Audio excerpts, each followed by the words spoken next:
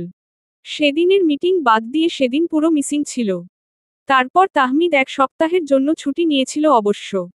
তবে তাহমিদের ধারণা এতদিনে তাদের বিয়ের ঘটনা সবাই জেনে গেছে। তবে সেই বিষয় নিয়ে তাহমিদ বেশি ভাবল না। সে তো বিয়েই করেছে, খারাপ কাজ তো করেনি। কেউ জিজ্ঞেস করলে বলে দিবে। এত সংশয়ের কি আছে? তাহমিদ এসব ভেবে ক্লাসের দিকে যাচ্ছিল। তখন একজনের ডাকে থেমে গেল। তাহমিদ পিছনে ঘুরে দেখল এক সিনিয়র স্যারকে। দেখে বিস্ময় হল। কারণ এই স্যার প্রয়োজনের বেশি বাড়তি কথা বলে না। হঠাৎ আজ কি প্রয়োজনে তাহমিদ ভার্সিটি আসতেই ডাকার প্রয়োজন পড়ল। তাহমিদের ভাবনার সুতো ছিঁড়ে স্যার এগিয়ে এসে বলল, আরে ফাইয়াজ সাহেব যে অনেকদিন পর। কোথায় ছিলেন এতদিন? তাহমিদ মুখে হাসি রেখে টানল। এখন নিজের বিয়ের কথা কিভাবে বলবে, যেখানে ও যেভাবে বিয়ে করল? তাহমিদ বলল, জি স্যার। আসলে। তাহমিদকে কথার মাঝখানে থামিয়ে স্যার বলল, বিয়ে করেছেন তাই তো? তা কেমন কাটল নতুন জীবন? স্যারের কথা শুনে তাহমিদ অবাক হল। তার জানামতে সে তো কাউকে বিয়ের কথা বলেনি, তাহলে স্যার কিভাবে জানল? নিজের ভাবনা থেকে বেরিয়ে তাহমিদ স্যারের উদ্দেশ্যে বলল, আপনি কিভাবে জানলেন স্যার? স্যার হাসলেন। হেসে তাহমিদের কাঁধে নিজের এক হাত রেখে বলল, বুঝলেন ফাইয়াজ সাহেব, সত্য কখনো চাপা থাকে না। তেমনিভাবে আপনার বিয়ের খবর ভার্সিটির সবাই জেনে গেছে। এমনকি আপনি যেভাবে বিয়ে করেছেন সব। আমার তো মনে হয় আপনার বিয়েকে সবাই আবার তিলকে তাল না বানাক। স্যারের কথা শুনে তাহমিদ লজ্জা পেল। এভাবে সিনিয়র স্যারের সামনে নিজের বিয়ের কথা বলতে। তাহমিদ হেসে চুল ঠিক করল। স্যার আবার বলল, লজ্জা পাওয়ার কিছু নেই। আপনি তো বিয়েই করেছেন, আর কিছু তো করেননি। বিয়ে করা তো ভালো কাজ। নতুন জীবনের জন্য শুভকামনা। Thank you sir. তো ম্যাডাম কি করে? পড়াশোনা নাকি জব? পড়াশোনা। তাহমিদের কথা শুনে স্যার উচ্চস্বরে হেসে উঠল। স্যারের হাসি দেখে তাহমিদ বিব্রত হল। বিব্রত হয়ে বলল, স্যার আপনি হাসছেন কেন? আমি কি কিছু করেছি? আরে না। তোমার বিয়ের কথা শুনে আমার বিয়ের কথা মনে পড়ল। আমার ওয়াইফ আমার স্টুডেন্ট ছিল। আমরাও তোমাদের মতো করে বিয়ে করেছিলাম। স্যারের কথা শুনে তাহমিদ হাসল। স্যার নিজের হাতের হাতঘড়ি দেখে বলল, ক্লাসের সময় হয়ে যাচ্ছে, আমি যাই। আর অনেকে অনেক প্রশ্ন করবে। টেন্স না হয়ে ঠান্ডা মাথায় উত্তর দিবেন। আসি তাহলে। স্যার নিজের ক্লাসের দিকে রওনা দিল। তাহমিদ আর কিছু না ভেবে নিজের ক্লাসের দিকে হাঁটা শুরু করল। Dash dash dash dash dash dash dash dash dash dash dash dash dash dash dash dash dash dash dash Tahmid ক্লাসে এসে নিজ মনে ক্লাস করাল। তাহমিদ একটু হাফ ছেড়ে বাঁচল। ক্লাসের কেউ কোনো প্রশ্ন করেনি। আজকাল ছেলেমেয়েরা কোনো প্রশ্ন করতে দ্বিধা করে না। ক্লাস প্রায় শেষের দিকে। নিজের ক্লাসের নিজের পড়া পড়ানো হলে তাহমিদ ক্লাস শেষ করার প্রস্তুতি নিচ্ছে। ক্লাসের সবাই নিজের মধ্যে কথা বলছে। তখন একজন তাহমিদের উদ্দেশ্যে বলে উঠল, স্যার এক কথা বলবো।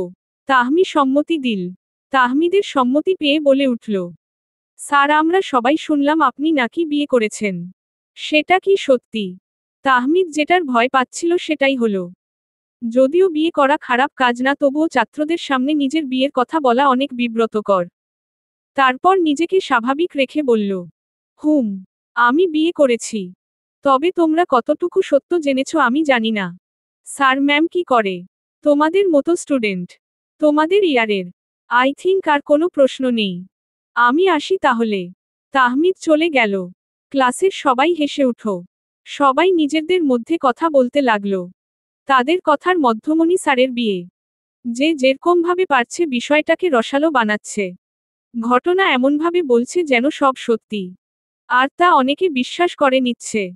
আবার কেউ মজা নিচ্ছে, হাসাহাসি করছে। কেউ কেউ কষ্ট পাচ্ছে নিজের ক্রাশের বিয়ের কথা শুনে। ক্লাস থেকে বেরিয়ে তাহমিদ নিজের ক্লাসের দিকে যাচ্ছে। তখন পিছন থেকে মেয়েলি ডাক শুনে তাহমিদ থেমে গেল। পিছনে ঘুরে দেখল হুমায়রাকে। হুমায়রা মুখে মলিন হাসির রেখা টেনে তাহমিদের উদ্দেশ্যে বলল, কংগ্রাচুলেশনস স্যার, নতুন জীবনের জন্য অনেক শুভকামনা। তাহমিদ হেসে বলল, ধন্যবাদ স্যার, আপনার জন্য একটা জিনিস এনেছি। বলেই হুমায়রা নিজের ব্যাগ থেকে র্যাপিং পেপার দিয়ে মোড়ানো একটা গিফট বক্স বের করে তাহমিদকে দিয়ে বলল, স্যার, এটা আপনার ও আপনার ওয়াইফের জন্য। আমার তরফ থেকে আপনাদের নতুন জীবনের অনেক শুভকামনা। তাহমিদ হেসে গিফট বক্সটি নিয়ে বলল, তুমি কিভাবে জানলে আমি আজকে আসব? হুমায়রা হেসে বলল, একদিন না একদিন তো আসতেন, তখন দিয়ে দিতাম। আজ আসি স্যার। হুমায়রা চলে গেল নির্স মুখে, যার চোখে মুখে ছিল কষ্ট। তাহমিদ কিছু বলল না, তবে আন্দাজ করল যে হুমায়রা তাকে পছন্দ করেছিল। প্রিয়সা আগেই বলেছিল হুমায়রার ব্যাপারে। তাহমিদ বুঝল হুমায়রা হয়তো এখন কষ্ট পাচ্ছে, কিন্তু কিছু করার নেই। ভালোবাসা হারানোর কষ্ট তাহমিদ জানে, কিন্তু একপাক্ষিক ভালোবাসা অনেক কষ্টের। Dash dash dash dash dash dash dash dash dash dash dash dash dash dash dash dash dash dash dash. সম্পর্কে উন্নতি করার জন্য প্রথমে একজনকে এগিয়ে আসতে হয়। দুইজন যদি চুপ হয়ে থাকে তাহলে সম্পর্কে উন্নতি হবে না। সম্পর্কের উন্নতির জন্য আগাতেই হবে। তাই প্রিয়সা প্রথমে এক হাত এগিয়ে গেল। নিজের শাশুড়ি আম্মুর মন জয় করার জন্য সে আজ প্রয়োজনে শাশুড়ি আম্মুর পিছনে পিছনে ঘুরবে। তরি নিজের রুমে আছে। শাশুড়ি আম্মু রান্না করছে। আপাতত এখন রান্নাঘরে কেউ নাই। প্রিয়সা রান্নাঘরে গিয়ে ফাতেমা বেগমের পাশে দাঁড়ালো। ফাতেমা বেগম একবার প্রিয়সাকে দেখে আবার রান্নায় মনোযোগ দিল। প্রিয়সা কি বলে কথা শুরু করবে ভেবে পাচ্ছে না। হেসে বলল, কি করছো আম্মু? প্রিয়সার কথা শুনে ফাতেমা বেগম প্রিয়সার দিকে তাকিয়ে আবার নিজের কাজ করতে লাগল। প্রিয়সা নিজের করা বোকা প্রশ্নে নিজে বিরক্ত হল। সে তো দেখতেই পাচ্ছে তিনি রান্না করছেন, তারপরও এই প্রশ্ন করা বোকামি ছাড়া কিছু না।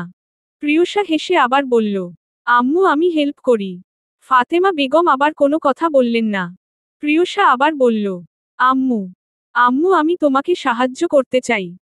ফাতেমা বেগম নীরব থাকলেন আবার। প্রিয়সা এবার শাশুড়ি আম্মুর হাত ধরে বলল, আম্মু কিছু বলো, আমি কিছু করতে চাই। এভাবে কি আর বসে থাকা যায়? আম্মু। ফাতেমা বেগম বিরক্ত হলেন প্রিয়সার কথায়। এই বাড়ির বউ অথচ ব্যবহার করছে ছোট বাচ্চাদের মতো। তিনি প্রিয়সার দিকে তাকিয়ে দেখলেন প্রিয়সাও তার দিকে তাকিয়ে আছে। তিনি বিরক্ত লুকিয়ে বললেন, তরকারিতে পানি দাও। প্রিয়সা হাসল কিন্তু পড়ল মহা মুসিবতে। সে তো রান্নার জানে না। এমনিতেই সাহায্য করতে এসেছিল, এখন কি করবে? সব পানি কি তরকারিতে দিবে? ব্রেন থেকে কোনো উত্তর না আসায় প্রিয়সা আবার শাশুড়ি আম্মুকে বলল, আম্মু সব পানি কি দিব? প্রিয়সার এমন কথায় ফাতেমা বেগম বিরক্ত হলেন। এই মেয়ে নাকি সাহায্য করতে আসছে কিন্তু রান্নার কিছুই জানে না। তিনি মুখ বিরস করে বললেন, তুমি জানো না, পরিমাণ মতো দাও। প্রিয়সা বোকা বোকা চাহনিতে তাকিয়ে আছে ফাতেমা বেগমের দিকে। প্রিয়সা কি রান্না জানে যে পরিমাণ মতো দিবে? তার মতে সব পানি দিলে পরিমাণ মতো হবে। কিছুক্ষণ পর ফাতেমা বেগম খেয়াল করলেন প্রিয়সা পানির জগ নিয়ে তার দিকে তাকিয়ে আছে। তিনি নিজের কপাল চাপড়ে পানির জগ নিয়ে নিজে তরকারিতে পানি দিয়ে প্রিয়সার উদ্দেশ্য করে বললেন, তুমি কি রান্না জানো, নাকি এমনি এখানে আসছো? প্রিয়সা মন খারাপ করল। মন খারাপ করে বলল, আমি রান্না পারি না, তবে আমি শিখতে চাই। তুমি শেখাবে আম্মু? ফাতেমা বেগম প্রিয়সার মুখের দিকে তাকিয়ে হাসলেন। প্রিয়সার মাথা নিচু করে আছে। হয়তো মন খারাপ, তাই ফাতেমা বেগম নীরবে হাসলেন। হেসে প্রিয়সার উদ্দেশ্যে বললেন, চাল ধুতে পারো? পারলে ধুয়ে দাও। প্রিয়সা খুশি হয়ে গেল। মুখে হাসির রেখা টেনে বলল, হুম, পারবো, এখনই করছি। প্রিয়সার কথা শুনে ফাতেমা বেগম নীরবে হাসলেন। কিন্তু সেটা প্রিয়সার আড়ালে। তিনি প্রিয়সাকে একটু পরীক্ষা করবেন। প্রিয়সা ও ফাতেমা বেগমের কাজের মধ্যেই তরি রান্নাঘরে আসল। এসে বলল, বাহ বাহ, আমাকে ছাড়া তোমরা দুইজন রান্না করতেছ, আমাকে ডাকলে না কেন? তরির কথা শুনে ফাতেমা বেগম বললেন, দুইজন কই, একজন তো রান্নার জানে না। সে নাকি আবার আমাকে সাহায্য করতে আসছে। ফাতেমা বেগমের কথায় প্রিয়সা হাসল শব্দ করে। ফাতেমা বেগম ও তরি দেখল সেই হাসি মুগ্ধ নয়নে। তখন তরি ফাতেমা বেগম ও প্রিয়সার উদ্দেশ্যে এমন কথা বলল যা শুনে ফাতেমা বেগম ও প্রিয়সা অনেক খুশি হল। তরি ফাতেমা বেগম ও প্রিয়সার দিকে তাকিয়ে মুখে হাসির রেখা টেনে বলল, একটা সুখবর আছে, যেটা শুনলে তোমরা খুশি হয়ে যাবে। বলবো এখন? ফাতেমা বেগম ও প্রিয়সার মুখ খুশিতে চিকচিক করে উঠল। নিশ্চয় তরি মা হতে চলেছে, তাই এত খুশি হয়ে সুখবর দিতে যাচ্ছে। প্রিয়সা খুশি হয়ে উৎসুক হয়ে বলল, আমি অনুমান করি আপু পারবা করতে। আচ্ছা করো দেখি কেমন পারো। প্রিয়সা নিজের মুখে হাসির রেখা টেনে বলল, তুমি মা হতে যাচ্ছ? তাই তো। প্রিয়সার কথা শুনে তরির মুখ চুপছে গেল। নিজের কপালে নিজে চাপড় মেরে বলল, আরে না, আব্বু আর তাহসিন আজ যেই মিটিংয়ে গিয়েছিল, সেই প্রজেক্টের কাজ আমরা পেয়ে গেছি, অনেক বড় অর্ডার। এটাই খুশির খবর। এটাই তাহসিন বলতে বলল। তরির কথা শুনে ফাতেমা বেগম ও প্রিয়সার মুখ ফাটা বেলুনের মতো চুপসে গেল। তারা ভাবল কি আর হলো কি। প্রিয়সা হিহি করে হেসে বলল, ওহ ভালো খবর তো। আর আমি তো মনে করেছিলাম তুমি। তরি চোখ রাঙিয়ে প্রিয়সার উদ্দেশ্যে বলল, হয়েছে, তোমাদের আর কিছু বলতে হবে না। কোনো মেয়ের বিয়ের পর যদি মেয়েটা বলে সুখবর আছে কিংবা যদি বলে শরীর ভালো নেই, তাহলে সবাই মনে করে প্রেগন্যান্ট। আচ্ছা, বিয়ের পর এটা ছাড়া কি আর কোনো ভালো খবর দেওয়া যায় না? আজব। তরির কথা শুনে প্রিয়সা বোকা বোকা হাসল। ওইরকম হেসেই বলল, তুমি রাগ করছো কেন আউ? আমরা তো মজা করছিলাম। হু, এখন এসব বলে লাভ নাই। আমি বুঝি হ্যাকে কি বলছে বা ভাবছে। প্রিয়সা হেসে তরিকে জড়িয়ে ধরে বলল, তুমি অনেক মিষ্টি আপু। তোমাকে অনেক ভালো লাগে। তরিও প্রিয়সাকে জড়িয়ে ধরে বলল, তুমিও অনেক মিষ্টি। ফাতেমা বেগম গলা খাকরি দিয়ে দুইজনের দৃষ্টি আকর্ষণ করে বলল, এভাবে থাকলে কাজ হবে? কখনো হবে না। কাজ করলে করো, না হলে এখান থেকে চলে যাও। ফাতেমা বেগমের কথা শুনে প্রিয়সার খানিকটা মন খারাপ হলো, কিন্তু সেটা প্রকাশ না করে কাজ করতে লাগল। বাড়ির সবাই একে একে খাওয়া করে আড্ডা দিতে বসেছে। তার উপর আজ বিশেষ দিন। সবার মুখে লেগে আছে হাসি। সবাই মিলেমিশে থাকার এই এক সুবিধা। সুখ দুঃখ একসাথে ভাগ করে নেওয়া যায়। যেমন আজ একটা খুশির খবর পেল, তাই সবাই মিলে আনন্দ করছে। এই আনন্দের ভাগ করার মতো আনন্দ আর নেই। সবার হাসাহাসির মাঝখানে তাহমিদ তাহসিনের উদ্দেশ্যে বলল, কংগ্রাচুলেশনস ভাইয়া। এই প্রজেক্টটার জন্য তুমি অনেক পরিশ্রম করেছ, যার ফল আজ তুমি পেলে। তাহসিন হাসল তাহমিদের কথা শুনে। তখন ফিরোজ ইসলাম তাহমিদের উদ্দেশ্যে বলল, শুধু ভাইকে শুভেচ্ছা জানালে হবে না, তোমাকেও দায়িত্ব নিতে হবে। সময় সুযোগ করে অফিসের কাজ করতে হবে। হুম, করতে তো হবেই। ভাইয়ের পরিশ্রমকে তো আর বৃথা যেতে দেওয়া যাবে না। আমি কালকে থেকে সময় বের করে যাব। এদের কথার মাঝখানেই ফিজা জোরে বলে উঠল, আজ কি আমরা এখানে একসাথে হয়েছি তোমাদের অফিসের কথা শোনার জন্য? অবশ্যই না। কিন্তু তোমরা একের পর এক অফিসের কথা বলেই যাচ্ছ। আমরা এখানে আড্ডা দিতে আসছি, অফিসের কথা শুনতে নয়। ফিজার কথা শুনে সবাই উচ্চস্বরে হেসে উঠল। তরি নিজের হাসি থামিয়ে ফিজার উদ্দেশ্যে বলল, বলো কি বলবে? এখন সবাই তোমার কথা শুনবে। আর কোনো অফিসের কথা চলবে না। হুম, আমি যেটা বলছি, তাহমিদ ভাইয়া বিয়ে করলো, আমরা কোনো অনুষ্ঠান করতে পারলাম না, না ভালো করে খেতে পারলাম। তাহসিন ফিজার কথার মধ্যখানে থামিয়ে বলল, তো তুই কি বলতে চাচ্ছিস? ভালো করে বল। আমি বলতে চাচ্ছি যে, ভাইয়ার বিয়ে খাওয়া হয়নি। আজ আবার অফিসের খুশির দিন। আমরা গত বছর পিকনিক করিনি, তাই সব মিলিয়ে আমাদের সব আনন্দকে বাড়াতে আমরা পিকনিক করব। কেমন লাগলো আমার আইডিয়া? ফিজার কথা শুনে তরি চট করে বলে উঠল, দারুণ বলেছ। সুন্দর হবে। গত বছর তো পিকনিক করতেই পারিনি, এবার অনেক মজা করব। তাহসিন হেসে ফিজার মাথায় মেরে বলল, তোর এই গোবর মাথায় এসব বুদ্ধি আসল কই থেকে? ফিজা নিজের মাথায় হাত বোলাতে বোলাতে তাহসিনের উদ্দেশ্যে খেপে গিয়ে বলল, উফ ভাইয়া, তুমি আমার মাথায় আর মারবে না। তোমার মাথায় গোবর ভরা, তাই তুমি এসব ভাবতে পারোনি। ফাতেমা বেগম হেসে বললেন, আর ঝগড়া করতে হবে না। শুধু বয়সে বড় হয়েছে, কিন্তু কাজ করতেছ বাচ্চাদের মতো। এখন ঝগড়া বাদ দিয়ে এটা বলো, কই যাওয়া যায় এবার? কোথায় গেলে ভালো হয়? ফিজা উচ্ছ্বাসিত হয়ে বলল,